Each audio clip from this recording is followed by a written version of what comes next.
Hi friends, ஒரு சிம்பிளான வாழைக்காய் பொரியல் எப்படி பண்ணலான்னு பார்க்கலாம் வாங்க. அதுக்கு தேவையான பொருட்கள் எல்லாம் எடுத்து வச்சுருக்கேன். ஒரு கடாயில் எண்ணெய் சேர்த்து கடுகு சேர்த்து நல்லா வெடிச்சதுக்கப்புறமா பொடியாக நறுக்கின வெங்காயம் கருவேப்பிலை சேர்த்துக்கிறேன். அது நல்லா வதங்கினதுக்கப்புறம் கொஞ்சமாக பெருங்காயம், அப்புறம் பார்த்திங்கன்னா தக்காளி, கொஞ்சமாக இஞ்சி பூண்டு பேஸ்ட்டு. ஏன்னா வாழைக்காய் வாழ்வுன்னு சொல்லுவாங்க, அதனால் பெருங்காயம் இஞ்சி பூண்டு பேஸ்ட்டும் கண்டிப்பாக சேர்த்துக்கும்.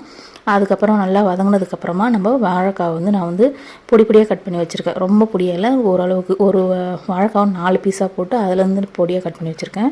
இப்போ நல்லா வதக்கிட்டு ஒரு நிமிஷம் மூடி போட்டு நல்லா வதக்கிங்க. பாதி அளவுக்கு வதங்கினதுக்கப்புறம் நம்ம உப்பு, குழம்பு மிளகாத்தூள் சேர்த்துட்டு இன்னும் 2-3 நிமிஷம் அதே மாதிரி சிம்லேயே வச்சு வதக்கிட்டு கொஞ்சமாக லைட்டாக தண்ணி சேர்த்து சிம்லேயே வச்சு நீங்கள் ட்ரை ரோஸ்ட் மாதிரி பண்ணி எடுத்திங்கன்னா ஒரு சூப்பரான வாழைக்காய் வறுவல் ரெடி ஆகிடும்.